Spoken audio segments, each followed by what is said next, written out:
and welcome to the ThinkMHK Podcast presented by the Manhattan Area Chamber of Commerce. On this podcast, you will hear about a variety of local matters pertaining to the business community. You also hear from local business owners to hear their story and gain valuable business insights. Thanks for tuning in today. My co-host for today's show is Daryn Soldan, our Director of Economic Development. Hey, Daryn. Hey, Jason. Great to be here. Exciting show today. We do have a good show. Of course, we say that every time, but this time I actually mean it. I do as well. I mean it every time, folks. Don't take that wrong. We have a really important guest for us. He's one of our core partners, particularly in economic development, and it is the Vice President of Research at Kansas State University, Dr. David Rosowsky. Great to be here. Thanks for inviting me. Thanks for being with us. So the first question that we ask people is to tell us a little bit about yourself and how you ended up in Manhattan. Sure. I'm an engineer by background. All my degrees are in engineering, and I went into higher ed as a career. I taught, I conducted research, I worked with communities. I started my career largely at Clemson University in South Carolina, a great land-grant institution. I was promoted, went up through the ranks, was hired by Oregon State, another great land-grant, to help build and run a large laboratory in earthquake engineering. Did that for a while, was recruited by Texas A&M to be the head of the civil engineering department there. Another great land-grant university. They're a little cultish there, too. Yeah, a little bit with the whole Aggie thing, but they're good folk, and a lot of the good things that are happening at A&M I see happening here at K-State as well. I then went on to be a dean at a private research university in upstate New York, RPI, and then a provost at the University of Vermont. When I was looking for what I would love to do next, I looked very seriously at some vice president for research and economic development related positions. And I knew I wanted to be at a great land grant, and this opportunity came up, and it just couldn't have been more ideal for me and for my family and for the things that we love and care about. And we're going to talk a little bit about your decision to be vice president of research in land grant institutions. But before we get there, you oversee the university's economic development arm. And of course, we've had Rebecca Robinson on the show before, and a lot of important work that goes on between our economic development team, which is led by Daryn, and your team, which you lead, and along with Kent Glasscock. So you talked about all the multiple positions you've held in universities across the country. What attracted you to being vice president of research, particularly at K-State? So as a provost and senior vice president, I had some oversight responsibility to much of the university and primarily the academic part of the university, but worked very closely with our vice president for research to stand up both the office and the set of expectations that we would like to achieve on behalf of the university. And I really loved that part of the work. So when it came time to think about what I wanted to do next, the idea of focusing on research, innovation, economic development, that was clearly what I wanted to do. It was a matter of finding the right type of institution. I knew I wanted to be at a public land-grant university.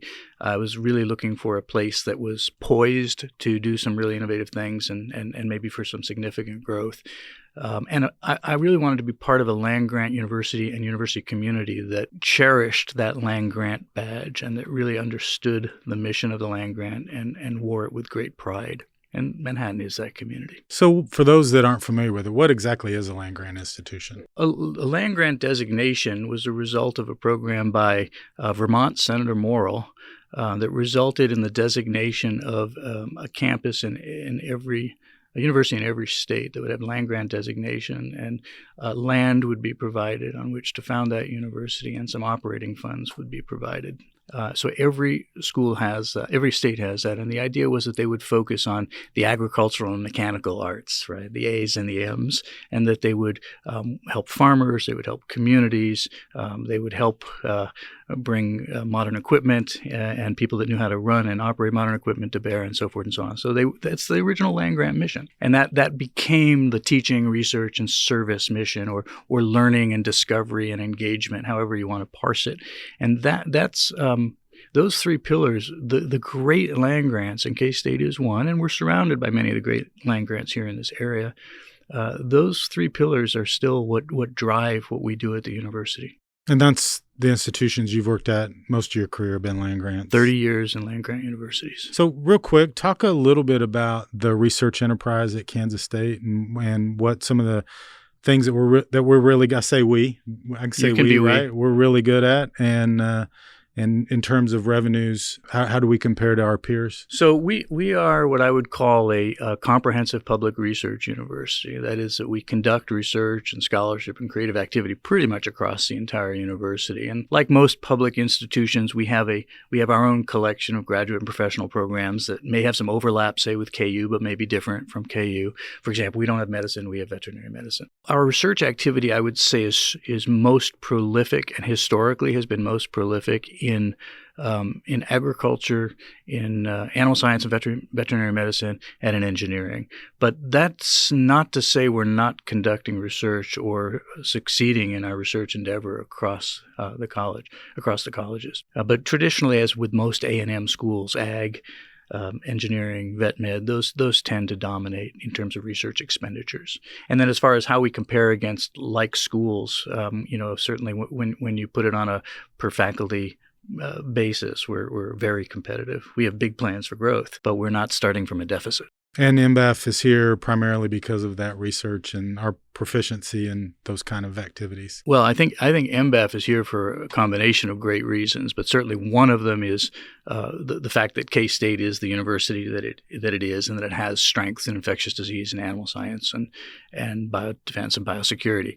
But clearly, and I say this even though I wasn't part of the MBAF, the team that brought MBAF here, I have been part of the team that brought Scorpion here. So I say that. I say the following with some confidence. A big part of that decision was because Manhattan is the community it is. It's both that the university is what it is, the community is what it is, and the dynamic between the two is so affirming and so optimistic. Tell us a little bit more about Kansas State University's role in economic development and why it's an important part of the institution. Really, that goes back to the land-grant mission, Daryn. When we talk about teaching and research and outreach, the outreach is to the communities, to the state, to the families, to the businesses. And there, it's not just bringing training programs, but it's also helping families to be successful and communities to build and become successful, companies to grow successfully in our region. It's really about elevating quality of life for all counties in the state. Now, that's a pretty high-level mission, but I take it pretty seriously. And one part of elevating quality of life, of course, is creating economic prosperity broadly and deeply across the state. And so if you think about Kansas State University or any land-grant research university like ours in another state, our mission as a land-grant university includes being an economic engine for the state, right? So we create technologies, we create workforce, we create opportunities, we spin out businesses, we create intellectual property that's licensed, and from that creates other opportunities. And obviously, one of the things we're most interested in here in Kansas is creating companies that will stay in Kansas and attracting companies to set up shop here in Kansas. And we believe the nature of our university and the commitment that we put as a land grant to economic prosperity, we believe that we can be a big force for good for the state of Kansas. Absolutely. That's very well said. So why does economic development fall under the Office of Research here at K-State? It's actually a really common model. Research and economic development, many people in my position hold a title that includes both terms, but increasingly you're seeing the combination of research and economic development for the reasons I mentioned earlier. It's out of the research enterprise that new technologies, new jobs, newly skilled workforce are trained. So we think of research as how we can best serve the state, right? So you're trying to create opportunity, you're trying to create something new that's good for society, you're trying to lift communities up, and you're trying to advance the state of the art. And in many of those cases, there's an economic development angle to it or an economic development opportunity to it. You mentioned the talent piece of that and workforce. How have you found the relationships in Manhattan between the public and private sectors, and ultimately how's that impacted our ability to attract and retain employers? So I've worked in several states before in a variety of roles that have intersected with economic development and have had community relations as part of my portfolio responsibility. I've never seen anything quite like what we have here in Manhattan. And Jason and I have chatted about this before. The level of trust and respect and shared goals and shared commitments between the university and the community, I think is quite extraordinary. And in my limited time here, I found that companies, when we're bringing them to Manhattan, Kansas, to talk with the the chamber, to talk with the university, to talk with some of our businesses and our elected officials, they always leave with the comment, I've never seen anything quite like the relationship between what we call town and gown, the relationship between the city of Manhattan and Kansas State University. That relationship really is important, and I think we feel the same way and have seen some of the same responses from companies when we host them, and it's a pleasure working, obviously, with your team to do that work. You've recently released economic development strategy at the university. Talk a little bit about how that's going to impact. So you're referring to our Economic Prosperity Plan, which we formally released back in December. That actually came out of a charge from KBOR to each of the three Regents universities to articulate a plan for economic development. And of course, as I've shared, that's in the land grant narrative and in the blood of Kansas State University. So we set to work over a period of about a year and a half to craft and refine and socialize a very ambitious, very bold plan for statewide economic prosperity. Not asking how can we bring more people to K-State, although, of course, we always want that, but asking how can we activate the assets of K-State to help lift up communities in all 105 counties across Kansas. And we set some very ambitious goals. I believe they're achievable, and I think the early successes we've had should give folks confidence. But we've set the goal in a 10-year period to create 3,000 new jobs and bring $3 billion of new investment into the state of Kansas. And of course, you're seeing some of the activities that the university and the chamber are working hand in glove together to achieve toward those goals. When KBOR said we would like each of the three Regents universities to do this, and of course we created our plan, was about the time that I was joining K-State. I opted to no longer call it the KBOR Pillar 3 plan, with no disrespect to KBOR whatsoever, but rather to say this is Kansas State's economic prosperity plan so that we could engender the broadest and deepest support across the campus for these activities so that it didn't appear top down, but rather appeared very much organically arising from our land grant soils, right? And if you look at the priority areas for us in food and agricultural systems innovation, in digital ag and advanced analytics in the ag space, and biodefense and biosecurity, these are the right areas for Kansas State. And we believe that we can help our state of Kansas to become globally competitive for business in those spaces. And you talked about KBOR, and for those unfamiliar, that's Kansas Board of Regents, which is the governing body for Kansas State. You mentioned Scorpion a minute ago. That's obviously a huge win and something that was a target in your strategy. How did Kansas State influence that location decision? And then conversely, what advantages are there to the university now that a company like Scorpion is going to locate in the community? Let me start with two things, Jason. First of all, I think attracting Scorpion to Manhattan was a all-hands effort. Certainly the university played a part, but as did the chamber, as did other government and business officials, as did the state. It provides evidence of the things that we can do together. And the second thing I'll say is, as exciting as Scorpion is, and it really is, I believe it's just the beginning. And I think we're already seeing, because of Scorpion, who I believe is here because of MBAF and the Biosecurity Research Institute at K-State and the College of Veterinary Medicine at K-State, these things are beginning to build on one another. And I think that we have the opportunity here in Manhattan to become essentially the biodefense, biosecurity hub of the world, certainly of the nation. And I think that's going to happen more quickly than people may anticipate, perhaps because they had to get used to a very long onboarding of NBAF because of the nature of the federal build out of that project. But I think attracting private companies, that's going to move at a different pace. As for what it means for K-State, it means that we have new partners in research. We have new opportunities for our students in terms of internships and co-ops and summer work and ultimately jobs. It means we'll have the ability to attract new scientists and new researchers into our labs. I think Scorpion is better for having K-State here and vice versa. and they'll have a relationship certainly with the Biosecurity Research Institute at K-State, and they'll have a relationship certainly with MBAF as well. And then I do want to reiterate that I think when you talk with Jeff Wolf, the CEO of Scorpion, he leads. By the way, he wears his purple, right? So he's really all in. But he leads with, we came for the culture and community. We know the science is here. We know the research enterprise is here. We know that MBAF is here. But it was the culture and community between the university and the city of Manhattan that I think closed the deal. I agree with you. And we've talked a lot about the Scorpion's first visit to Manhattan, where they basically said, you have 3 hours to convince us why you should continue to be in the hunt. And you participated in that, even though you'd been here, I think one night, right? One night. Yeah. You'd come into town the night before and said, I'm starting work the next day. And I'm they said, all in. Well, guess what? We've got a really interesting meeting for you to start the day off with. So what were your impressions of that meeting? That was a big meeting. It was a big meeting, and I appreciate that I sort of jetted in at the 11th hour on that meeting. But I was immediately struck again by the partnerships between the university, the foundation, IP, the chamber, the Fort Riley, state and local government.